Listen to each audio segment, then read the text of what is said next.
Hello friends, welcome to my class today. Today I'll be dealing with medical surgical nursing. The next topic is emphysema.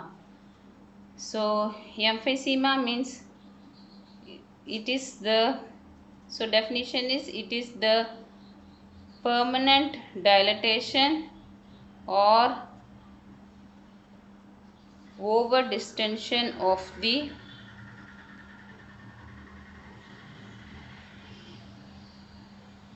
distal bronchioles and the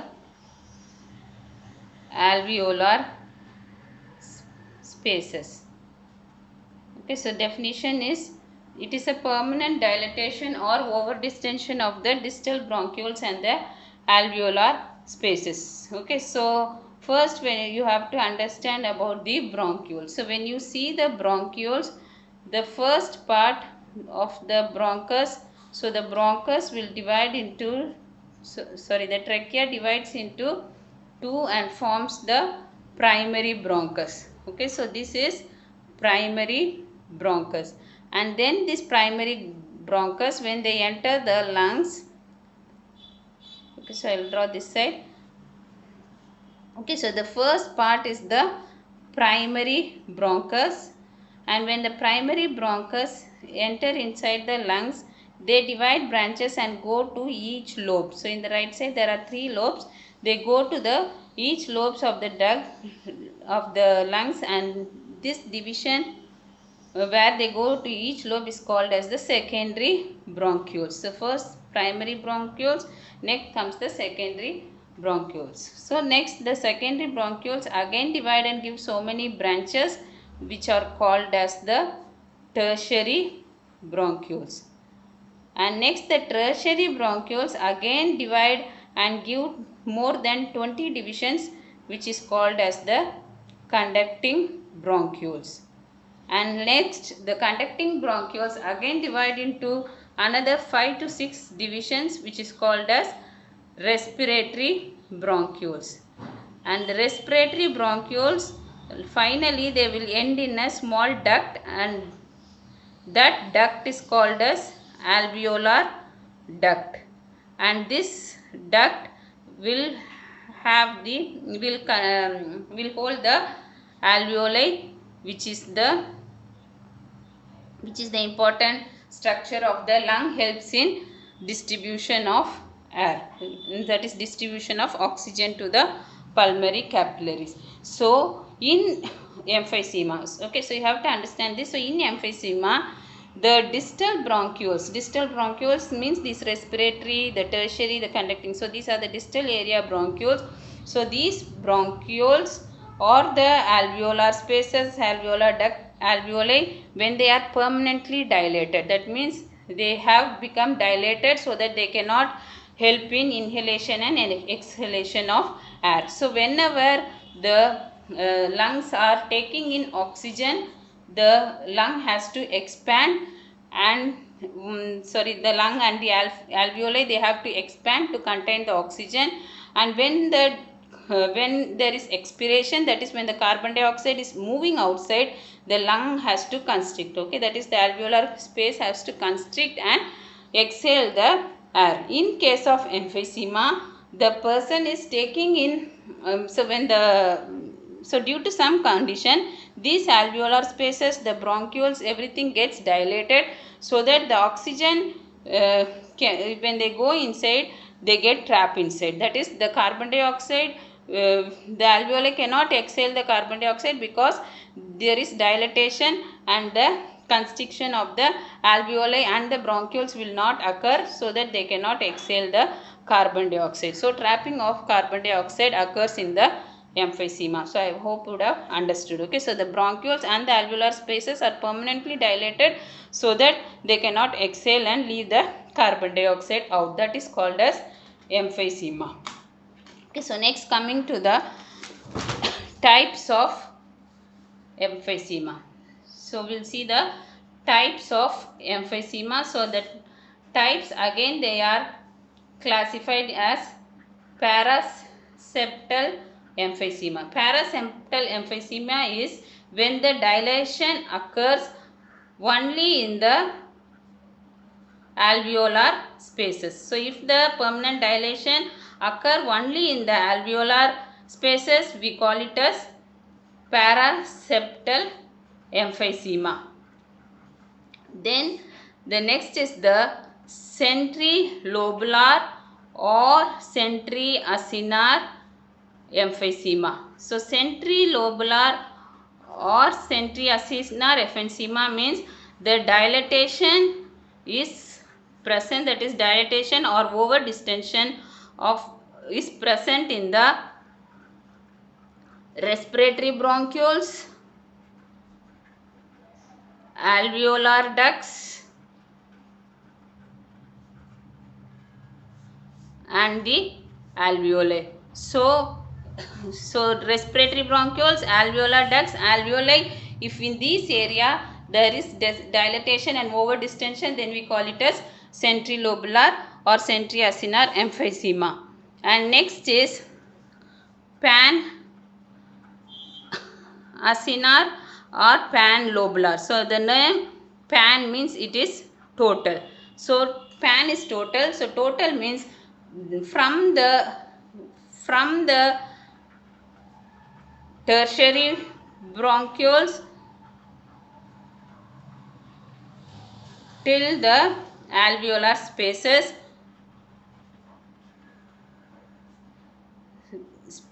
if the dilatation is present, then we call it as pan-acinar or pan-lobular. So from the tertiary, so as I already said, first it is primary bronchioles, then comes the secondary, then tertiary, then conducting bronchiole, then respiratory bronchiole, then alveolar duct and alveolar space. So down from the tertiary bronchioles, if all the bronchioles, alveolar spaces and alveoli has gone into dilatation, then we call it as pan-acinar emphysema. So for example, like in so if there is for example, this is the bronchioles and there is alveoli. So only if this alveoli part is permanently dilated, we call it as paraseptal emphysema. So in the centrilobular, from the tertiary bronchioles, so the bronchioles will also be dilated, and then the ducts, everything will be dilated, and even the alveoli will be dilated. This is called as centrilobular emphysema. And in pan-acinar emphysema, from the tertiary bronchioles, all the from the tertiary bronchioles or alveoli, everything will be dilated, then it is called as pan-acinar or pan-lobular emphysema. So this is about types of emphysema. Next, coming to the causes of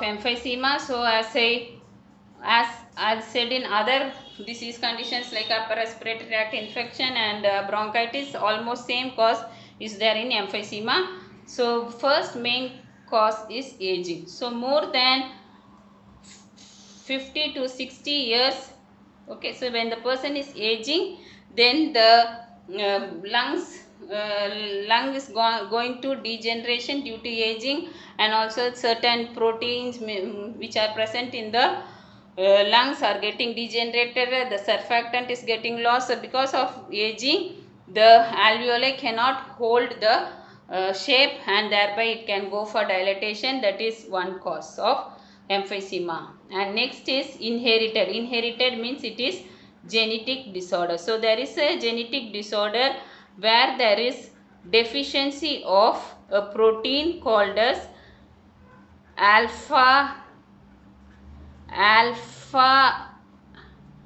antitrypsin. So there is a deficiency of alpha antitrypsin. So this is a protein which is present in the lungs and the liver, and they are mainly responsible for the function of the lung and the liver. So in the lungs, this alpha antitrypsin helps in elastic recoiling of the alveoli. That means alveoli and the bronchioles. That is, when the patient is taking in breathe, oxygen should go inside, and like a balloon the alveoli will get dilated, and once the patient is expiring the air, the alveoli has to constrict, and this called recoiling. Okay, this elastic recoiling is done by this alpha antitrypsin protein, so sorry, enzyme. This enzyme is deficient in the in some genetic disorder, so patient is getting the emphysema because elastic recoil is absent, so the permanently the alveoli will get dilated. And next main cause of emphysema is the smoking. So in smoking there is so many chemicals like nicotine, these will go and attach in the walls of the bronchi and the bronchioles, and they will because of this the bronchioles will become inflamed, and then they become obstructed. Okay, so there will be obstruction of this bronchioles. So when the bronchus and bronchioles are obstructed, the air, that is when the oxygen cannot enter inside the lungs properly, to the oxygen cannot reach the alveoli, and same way the carbon dioxide which is present in the alveoli cannot come outside during expiration. So because of that, so much of carbon dioxide is getting accumulated within the alveolar spaces, and they can, so because of the excess air, like a balloon, the alveoli will start dilating and over distending, that can result in emphysema. Okay, so in smoking, the chemicals that are present in the smoke can cause emphysema. And other cause is like air pollution and occupational pollutants. Again, same like smoking, these are also chemicals which can cause inflammation and constriction or obstruction in the bronchus. So this can lead to emphysema. Okay, so then, and same way, if there is any allergies for the patient, if there is any allergies, that also can cause emphysema, or in case of any infection, so that is due to bacteria or virus. So as I already said, these can also form inflammation within the bronchus, and they can constrict or reduce the space in the bronchus, whereby air gets trapped inside the alveoli and they cannot exhale properly. So because of that, alveoli will get over distended, which can result in emphysema.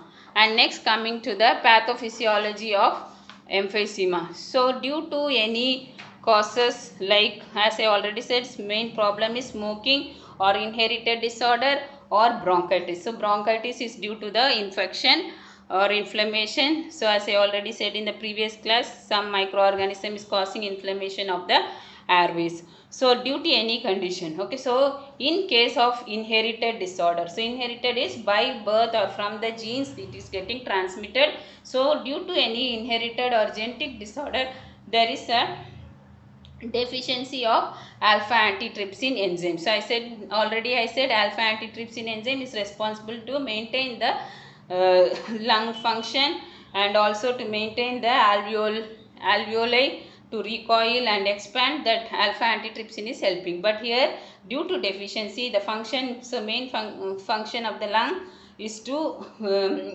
take in oxygen and release the carbon dioxide, so that function is getting breakdown. Okay, so that is called loss of elastic recoil of the lungs. Recoil is once the carbon dioxide is eliminated or exhaled outside, the alveoli has to exert a negative pressure in order to pull the oxygen from that atmosphere. So this elastic recoil will be lost, and there is formation of air pockets in the alveolar spaces. Okay, air pockets means this carbon dioxide which is getting exhaled, that gets trapped inside the alveolar spaces. So because of this trapping, there is increased ventricular dead space. So there is increased ventricular dead space. So dead space means where there is no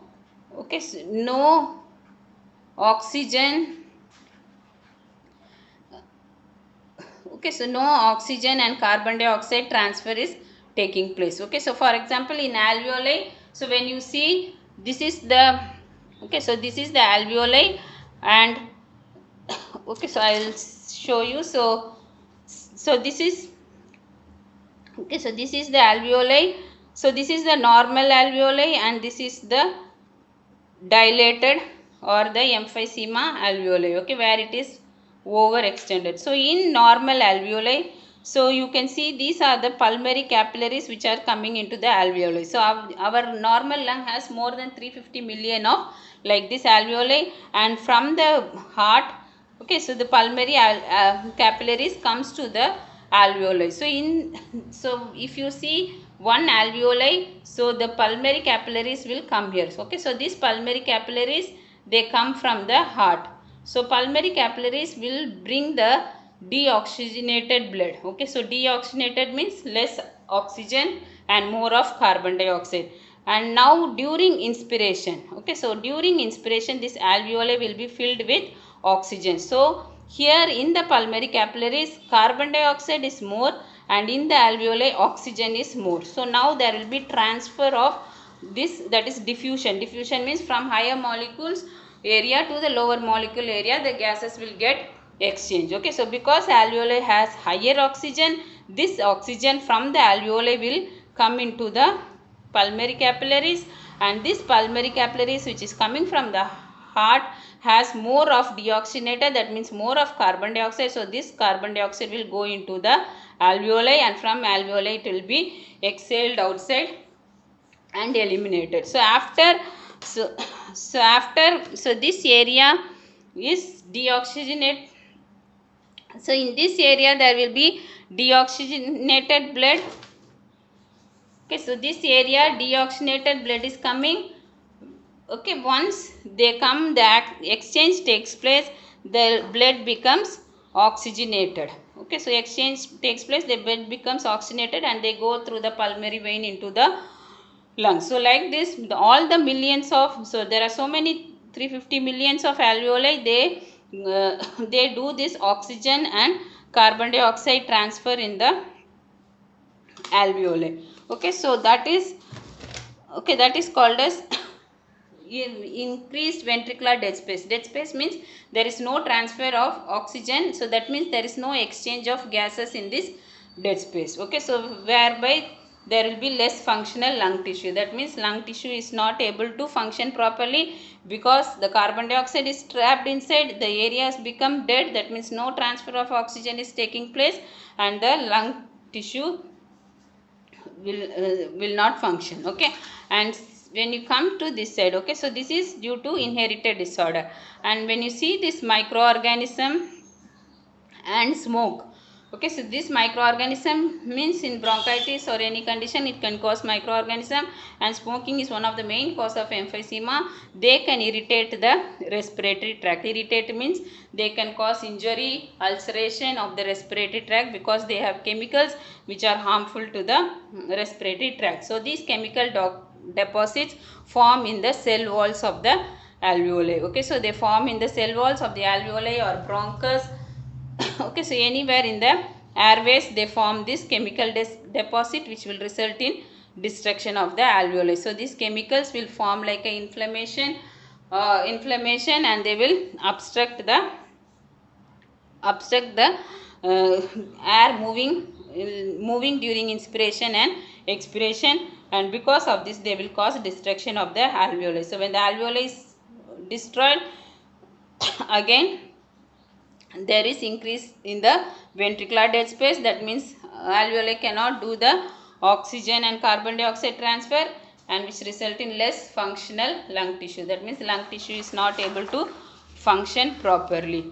Okay, so and because of the less functional lung tissue, okay, there is impaired respiration. So impaired respiration means in ventilation perfusion. So I already said ventilation means oxygen coming inside the alveoli is called ventilation, and when the alveoli is able to transfer the oxygen to the pulmonary capillaries and then from pulmonary capillaries to tissues, it is called as perfusion. So this respiration is, this ventilation and perfusion is impaired in case of in case of emphysema, because the alveoli are extended and they cannot participate in the exchange of gases. Okay, so this will cause trapping of air in the alveolar spaces. That means from the pulmonary capillaries, carbon dioxide will be released outside and they will get trapped inside the alveoli, and when more and more air is getting trapped in the alveoli will start distending like a balloon, and that is called permanent dilatation of the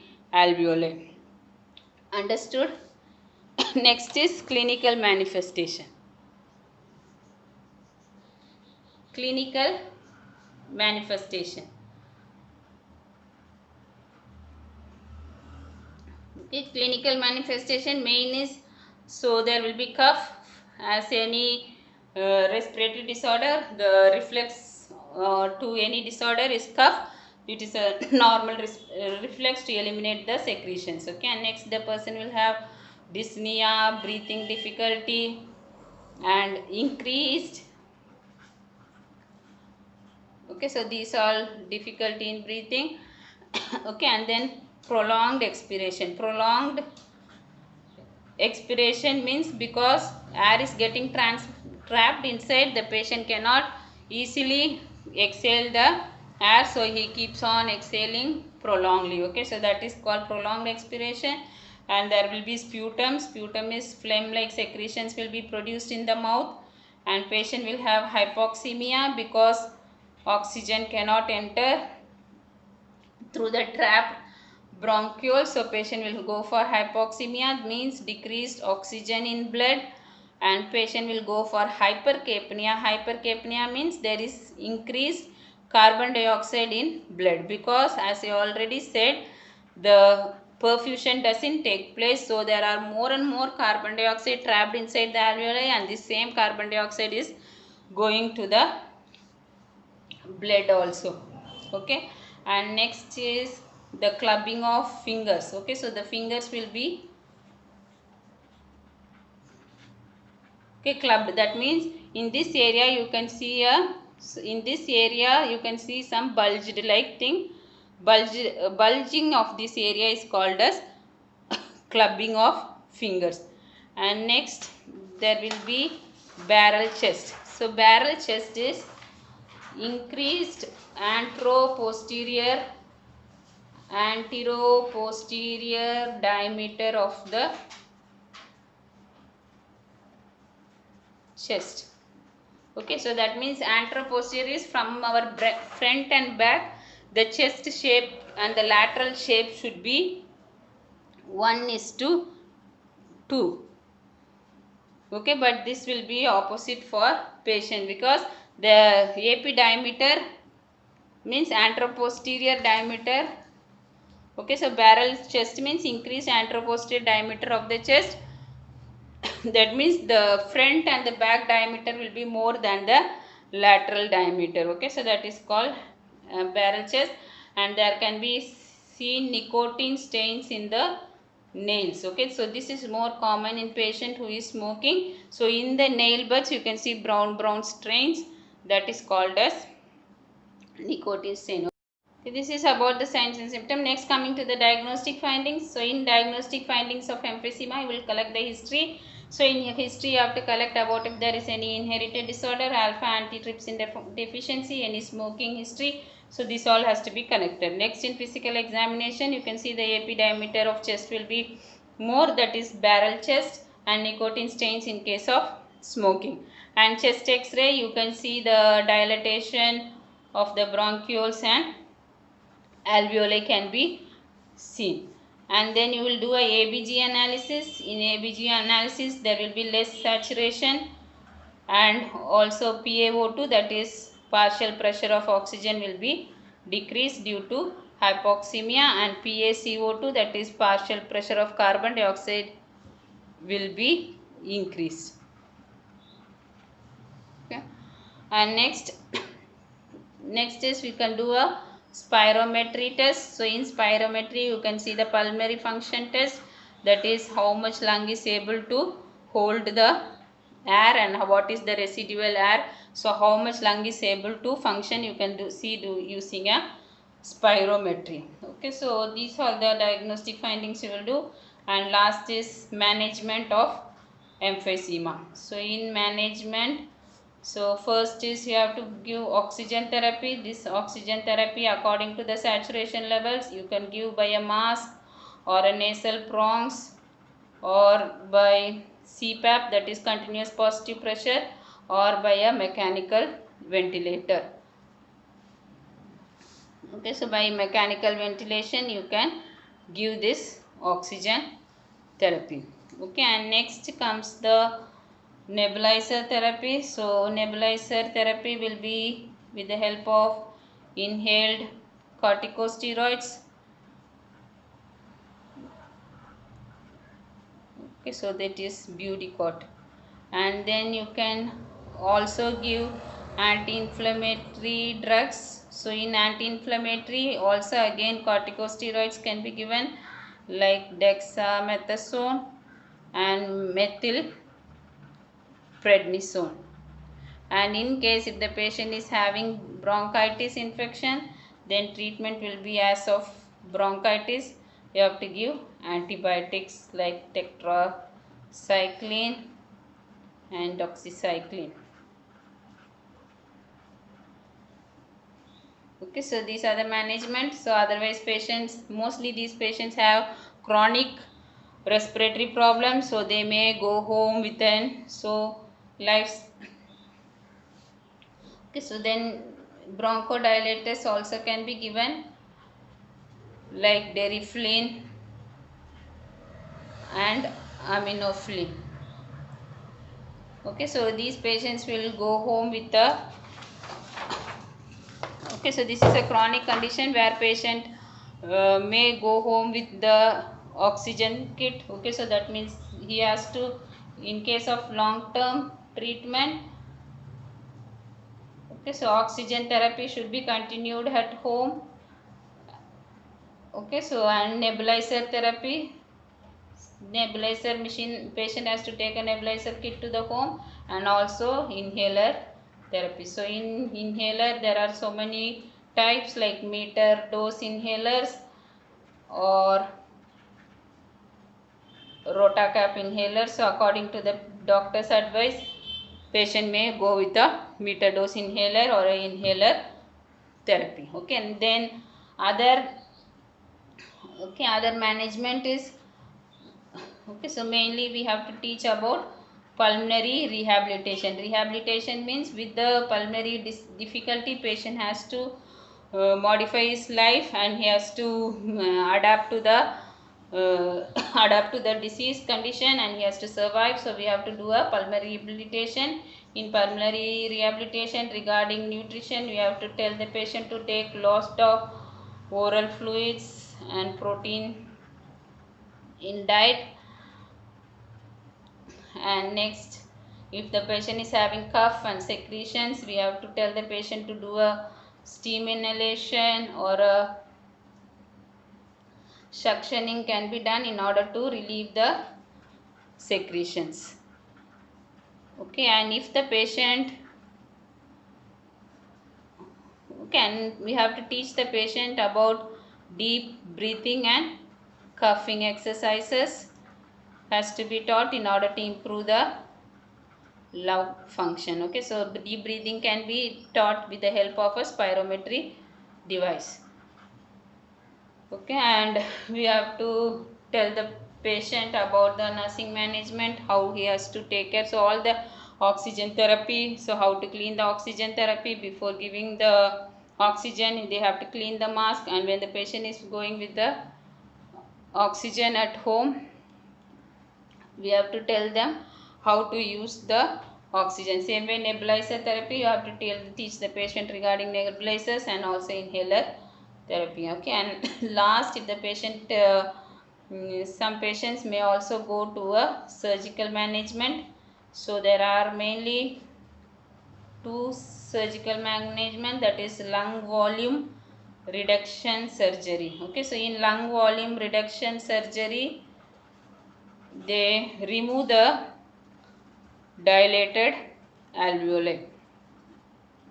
Okay, so if the alveoli is distended, so some in some area, some part a small part or a wedge portion of the distended alveoli will be removed. That is called lung volume reduction surgery.